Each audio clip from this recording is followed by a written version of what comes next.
നമ്മുടെ കുലാചാരത്തിൽ കുലാചാര സംബന്ധിയായി തറവാട്ടിൽ ആരാധിച്ചു വരുന്ന പ്രധാന ദേവത പലപ്പോഴും സാക്ഷാൽ കാളിയാകുകയാണ് പതിവ്. കൂടുതൽ ആളുകളും കാളിയെ തന്നെയാണ് കുലദേവതയായി കുലദൈവമായിട്ട് ആരാധിക്കുന്നത്. ആ പരാശക്തിക്ക് പല പേരുകൾ നൽകിയിട്ടുണ്ടാവുമെന്ന് മാത്രം. അങ്ങനെയുള്ള ഈ കാളി സമ്പ്രദായത്തിൽ കാളിയെ എപ്രകാരമാണ് പൂജിക്കേണ്ടത് എന്ന്, അല്ലെങ്കിൽ പൂജാദ്രവ്യങ്ങൾ എന്താണ് ആകേണ്ടത് എന്ന് നമ്മുടെ പൂർവികർ, ആചാര്യന്മാർ, മുത്തപ്പന്മാര്, തറവാട്ടിലെ ഗുരുകാരണന്മാര് പറഞ്ഞു വെച്ചിട്ടുണ്ട്. അത് തന്ത്രപ്രമാണങ്ങളിലൂടെ നോക്കുമ്പോൾ അതിനെ പറയുന്നത് സദാ പഞ്ചമകാരിച്ച പൂജയെ കാളികാംബിക എന്നാണ്. അതായത്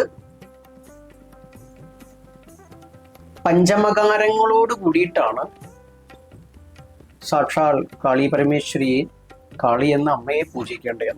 അതാണ് സദാ പഞ്ചമകാരിച്ച പൂജയെ കാളികാംബിക എന്ന് പറഞ്ഞിരിക്കുന്നു. പിന്നെ കൂടാതെ കാളി സാധന ചെയ്യുന്ന സാധകര് അവര് നിത്യം ജപം, അതുപോലെ തന്നെയുള്ള ഭാര്യാഭർത്തൃ ബന്ധം, ഇതൊക്കെ തുടരുന്ന നേരത്ത് അതിനും കൃത്യമായി പ്രമാണം വെച്ചിട്ടുണ്ട്.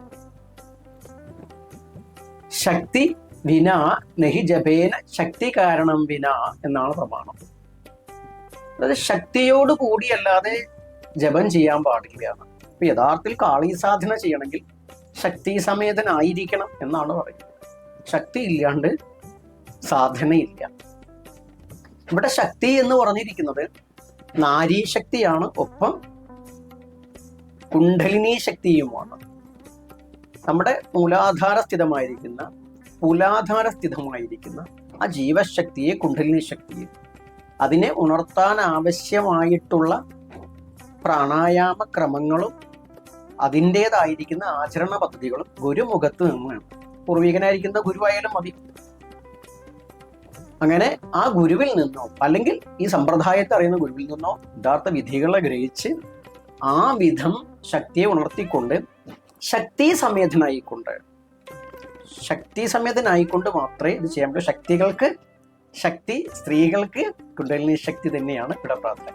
അങ്ങനെ ശക്തി സമേതനായിക്കൊണ്ടാണ് ജപം ചെയ്യേണ്ടത്. പിന്നെയോ ഞാൻ ശക്തി കാരണം വിന, സ്ത്രീകളെ പ്രാപിക്കേണ്ടത് കാരണമില്ലാതാകരുത്. അപ്പോ നമ്മൾ സാധകരെ സംബന്ധിച്ചിട്ട് സാധനാപരമായിട്ടോ സാധനാ കാര്യങ്ങൾക്ക് വേണ്ടിയിട്ടോ സന്താന ഉൽപാദനത്തിന് വേണ്ടിയിട്ടോ മാത്രമാണ് സ്ത്രീ സേവ പറഞ്ഞിരിക്കുന്നത്. അതല്ലാത്ത സ്ത്രീ സേവ അധാർമികമായിട്ടുള്ള പ്രവൃത്തിയായിട്ടാണ് ഇതെല്ലാം പറയുന്നത്. ഒന്ന് സാധനയായിരിക്കണം, മറ്റൊന്ന് പ്രത്യുൽപാദനം, സന്താനത്തെ ഉണ്ടാക്കുന്നതിന് വേണ്ടിയിട്ടുമാണ് പറഞ്ഞിരിക്കുന്നത്. വൃഥാ ഉള്ള മൈഥുനവും അതുപോലെ തന്നെ ഭക്ഷണങ്ങൾ കഴിക്കുക, ഇത്തരം കാര്യങ്ങളൊക്കെ തന്നെ ധർമ്മമല്ല എന്നാ പറയുന്നത്. അത് ഈ സാധകർക്ക് മാത്രമല്ല, ഇതാണ് സാമാന്യ വിധി. അപ്പൊ ഇവിടെ കുലദൈവം എന്ന് പറഞ്ഞത് കാളിയാണെന്ന് പറഞ്ഞു, ശക്തി എന്ന് പറഞ്ഞത് കുണ്ഡലിനിയാന്ന് പറഞ്ഞു, ഇല്ലേ? അപ്പൊ തന്നെ കുലദൈവ ആരാധന എന്ന് പറയുന്നത് നമ്മളെ സംബന്ധിച്ചിട്ട് കേവലം ഒരു മത്സ്യ മാംസാദികൾ കൊണ്ടുള്ള ഒരു ദ്രവ്യപൂജനം മാത്രമല്ല, ഇതിലെന്തോ ഉള്ളില് ഒരു മീനിങ് ഉണ്ടെന്ന് മനസ്സിലാവില്ലേ? അതുകൊണ്ടാണ് നമ്മൾ നിരന്തരം ദ്രവ്യത്തിൽ നിങ്ങൾ ആസക്തരായിട്ട് ഒരുപാട് കോഴി വിട്ട് ഒരുപാട് ലിറ്റർ കണക്കിന് കള്ള് മദ്യം കൊണ്ടുവന്ന് വെക്കുക, ഇത് കുപ്പിയിൽ നിറച്ചു വെക്കുക, പിന്നെ അവിടെ തന്നെ ഇരുന്ന് കുടിക്കുക, അതൊരു തെറ്റായ സന്ദേശം നൽകുക. ഇങ്ങനെ ആയിരിക്കരുത്. കാരണം എന്താ? സേവ്യം യോഗീഭിരുത്തമൈ എന്ന് നമ്മൾ കഴിഞ്ഞ ദിവസം നമ്മൾ പഠിച്ചില്ലേ? ഉത്തമന്മാരായിരിക്കുന്ന യോഗിമാരാൽ, ഗുരുകാരണന്മാരാൽ ആരാധിക്കപ്പെടുന്ന വലിയ ശ്രേഷ്ഠമായിട്ടുള്ള ഒരു യോഗ പദ്ധതി, കർമ്മ പദ്ധതിയാണ് കുലാചാരം എന്ന് പറയേണ്ടത്. കുലം എന്ന വാക്കിന് അർത്ഥം തന്നെ ശരീരം, കുണ്ഡലിനി ശക്തി എന്നൊക്കെ പല അർത്ഥങ്ങളുണ്ട്. ഈ പ്രപഞ്ചത്തെ തന്നെ കുലം എന്നാ പറയാം, പക്ഷെ പരമേശ്വരിയെ കുലം എന്നാ പറയാം. അപ്പൊ കുലം എന്ന വാക്കിന് ഇപ്പൊ നമ്മുടെ മൂലാധാരത്തിന് കുലം എന്ന് പറയും, തത്വത്തിന് കുലം എന്ന് പറയും. അതുകൊണ്ട് തന്നെ കുലം, നമ്മുടെ നാട്ടിൻപുറത്തെ പുലയൻ, പുലം എന്നൊക്കെ കേൾക്കില്ലേ, ആ പുലം എന്ന് പറഞ്ഞാൽ പൃഥ്വി തത്വമാണ്. ഇപ്പൊ പുലപ്പാടത്തെ പുലയൻ കാളിയെ ഉപാസിക്കുന്നു. എന്താ കാര്യം? അവിടെ കാളി പുലത്തിന്റെ പൃഥ്വി തത്വത്തിൽ ഉറങ്ങിക്കിടക്കുന്ന കുണ്ഡലിനി ശക്തിയാണ്. ആ കാളി സ്വരൂപത്തെ ആരാധിക്കുന്ന ആരോ അവൻ പുലയൻ, മണ്ണിന്റെ മക്കൾ. ഇതൊന്നും കാസ്റ്റല്ല, ജാതിയല്ല, ഇതിനൊക്കെ അർത്ഥതലങ്ങൾ വേറെ വേറെ താന്ത്രികമാണ്. പക്ഷെ നമ്മളീ പലരും അറിയാതെ പോയി എന്നുള്ളതാണ് ഏറ്റവും ഖേദകരമായ കാര്യം. പിന്നെ കൂടാതെ നമ്മൾ ഇതിനെക്കുറിച്ച് പറയുമ്പോൾ ഈ കുലം എന്ന വാക്കിന് വേറെയും അർത്ഥങ്ങൾ പറയും. അപ്പൊ ഭാസ്കരായർ പറയുന്നത് മൂലാധാരാധികം ചക്രഷ്ടകം കുലമിതി അമൃതം എന്നാണ്.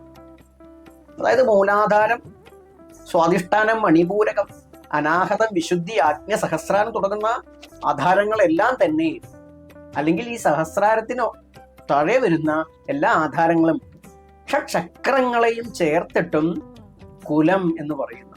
ഇവിടെയൊക്കെ ദേവിയുടെ സഞ്ചാരം ഉണ്ട്, അതുകൊണ്ട് അല്ലെങ്കിൽ ദേവിയുടെ വാസം ഉണ്ട്, അതുകൊണ്ട് അതിനെയും കുലം എന്ന് പറയുന്നു. അപ്പൊ കുലാചാരം എന്ന് പറഞ്ഞു കഴിഞ്ഞാൽ ദ്രവ്യാചാരമാണെന്നോ ദ്രവ്യം കൊണ്ടുള്ള എന്തോ ഒരു വെറുതെ ഒരു കർമ്മ കോലാഹലാണോ എന്ന് ധരിച്ച് നിങ്ങൾ ആ വഴിക്ക് പോകരുത്. അത് അത്തരത്തിൽ പോകുമ്പോൾ നമുക്ക് എവിടെയും ഉന്നതി ഉണ്ടാവില്ല, നമ്മൾ പലപ്പോഴും മാറ്റി നിർത്തപ്പെടും. അതാണ് ചരിത്രം നമ്മളെ ഓർമ്മപ്പെടുത്തുന്നത്. പിന്നെ കൂടാതെ തന്നെ നമ്മള് മദ്യപാനേന മനുജോ യതി സിദ്ധിം ലഭേതവേ എന്ന് ഭഗവാൻ കുലഹർണവത്തിൽ പറയുന്നുണ്ട്. കുലഹർണവത്തിൽ നമ്മൾ ഈ ദ്രവ്യങ്ങൾ വെച്ചുള്ള പൂജയാണെങ്കിൽ, ഈ പൂജ മദ്യമോ മത്സ്യമോ മാംസമോ വെച്ചിട്ടുള്ള പൂജയാണെങ്കിൽ അത് കഴിക്കുക, അത് നിവേദിക്കുക, അല്ലെങ്കിൽ മാംസം തിന്നുക, ഇതൊക്കെയാണെങ്കിൽ അതിനുള്ള ചോദ്യം ഭഗവാൻ ഈ ചോദിക്കുന്നത്. മദ്യപാനേന മനുജോ യതി സിദ്ധിം ലഭേതവേ മദ്യപാനരത സർവേ സിദ്ധിം ഗച്ഛതു പാമര. മദ്യം കുടിച്ചാൽ നമ്മൾ യോഗിയും അല്ലെങ്കിൽ വലിയ ശ്രേഷ്ഠനും അല്ല എന്തെങ്കിലും വലിയ സംഭവമൊക്കെ ആണെങ്കിൽ, ഈ നാട്ടില് മദ്യപിക്കുന്ന ഒത്തിരി ആളുകളുണ്ട്, പാമരന്മാരൊക്കെ ഉണ്ടല്ലോ അല്ലേ, അവരൊക്കെ എന്താണ് ഇത്തരത്തിൽ വലിയ യോഗികളാവാത്തോണ്ട് മദ്യം വെക്കുക, ലിറ്റർ കണക്കിന് വെക്കുക, കുപ്പി കണക്കിന് വെക്കുക, അത് കുടിക്കുക, അതുകൊണ്ട് എന്തെങ്കിലും ചെയ്യുക, അതാണ് ഈ കുലാചാരം എന്ന് കരുതുന്നുവെങ്കിൽ അത് വൃഥായാണെന്ന് ഭഗവാൻ ഇവിടെ പറഞ്ഞു വെക്കുകയാണ്. ഇതുപോലെ തന്നെ മാംസം അത്യാവശ്യം വേണ്ട, മത്സ്യമാംസാദികളൊക്കെ ദ്രവ്യപൂജയ്ക്ക് ആവശ്യമാണ് എന്ന് കരുതി അത് തന്നെയാണെന്ന് കരുതിയിട്ട് ഈ മാംസം കുറെ ഈ മൃഗങ്ങളെ പക്ഷികളെ ബലിയർപ്പിച്ചു എന്നുള്ളത് കൊണ്ടോ, ആ മാംസം നമ്മൾ നിവേദിച്ച് കഴിച്ചു എന്നുള്ളത് കൊണ്ടോ കുലാചാരത്തെ സംബന്ധിച്ചിട്ട് വലിയ അർത്ഥമൊന്നുമില്ല എന്നുള്ളത് ഭഗവാൻ പിന്നെ പറയാണ്. മാംസഭക്ഷണ മാത്രേണ യതി പുണ്യാഗതിർഭവേ ലോകേ മാംസാശിന സർവേ പുണ്യഭാജോ ഭവന്തി എന്ന്. അതായത് മാംസം ഭക്ഷണം കഴിച്ചത് കൊണ്ട് നമുക്ക് മോക്ഷം, പുണ്യമൊക്കെ ലഭിക്കുമെങ്കിൽ ഈ ലോകത്ത് മാംസം കഴിക്കുന്നവരൊക്കെ പുണ്യവാന്മാരും മോക്ഷാലുക്കളൊക്കെ ആവണ്ടേന്ന് ചിന്തിക്കുക. സിംഹവും അല്ലേ, പുലിയും, ഇങ്ങനെ എത്ര ആളുകളാണ്, എത്രയും മനുഷ്യരിൽ തന്നെ എത്ര പേരാ, ഇവരൊക്കെ യോഗികളോ പുണ്യവാന്മാരാണെന്ന് പറയാൻ പറ്റും? അങ്ങനെയൊന്നുമില്ല.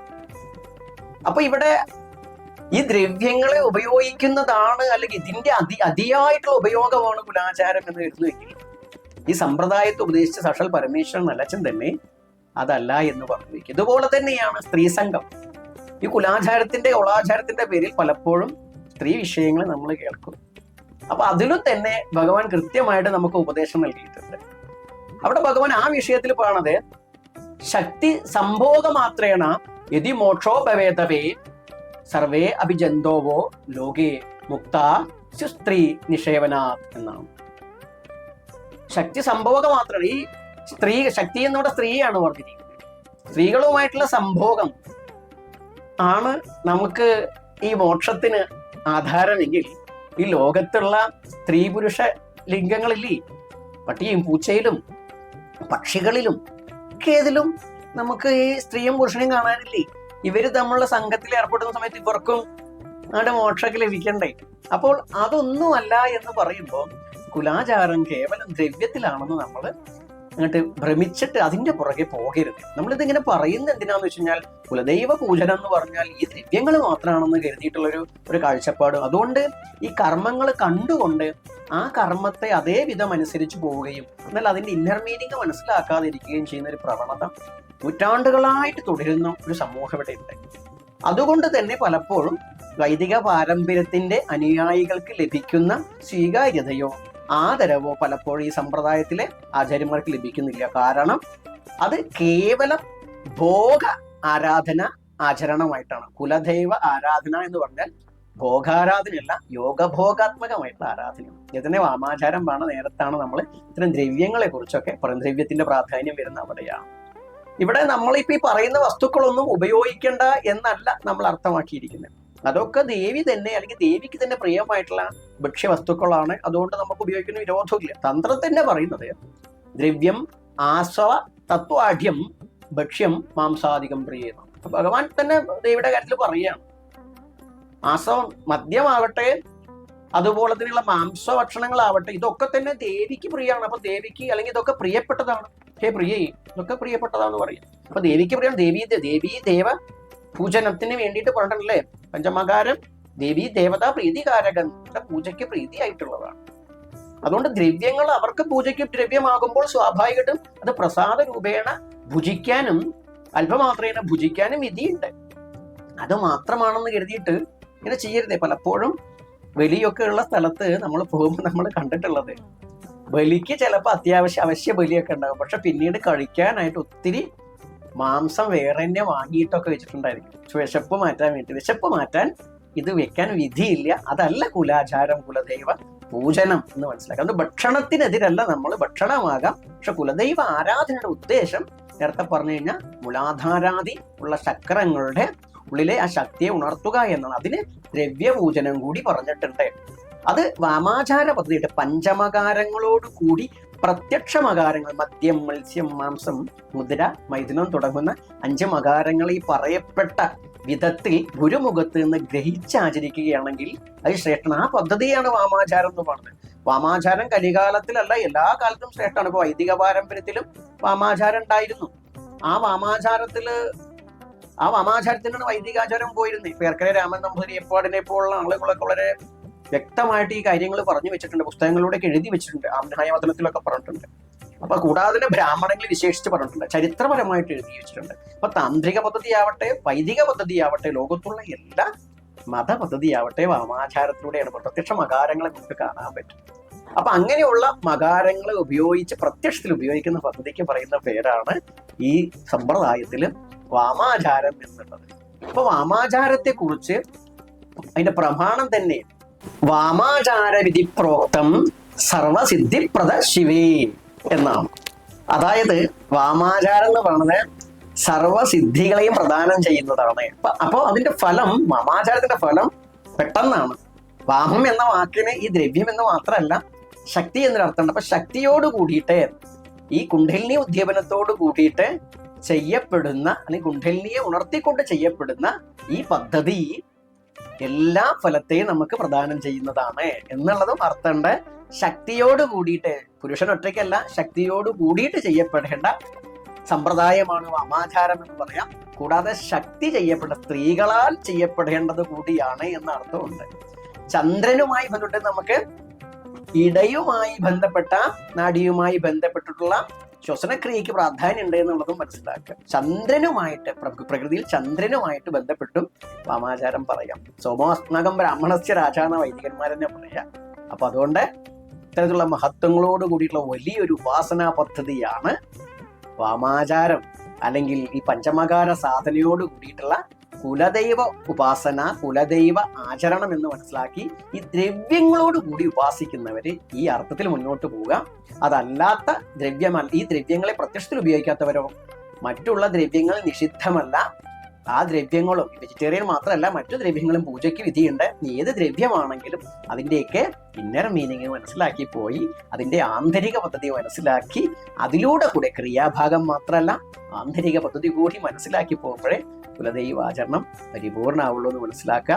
ആ രീതിയിൽ നിങ്ങൾക്ക് എല്ലാവർക്കും ഈ പരാശക്തിയുടെ അനുഗ്രഹത്തോടുകൂടി നിങ്ങളുടെ കുലദൈവാചാരങ്ങൾ ചെയ്യാനും അതിന് അനുഗ്രഹം വാങ്ങാനും സർവൈശ്വര്യങ്ങൾ ഉണ്ടാകാനും കഴിയട്ടെ എന്ന് ആത്മാർത്ഥമായി പ്രാർത്ഥിക്കുന്നു. നമസ്തേ. ഹരി നമ ചണ്ടാള രൂപായ ഗുരു ശ്രീപാദക പൂജയാ ചണ്ടാളോഹം. ജയ് ഹിന്ദ്. വന്ദേ മാതരം.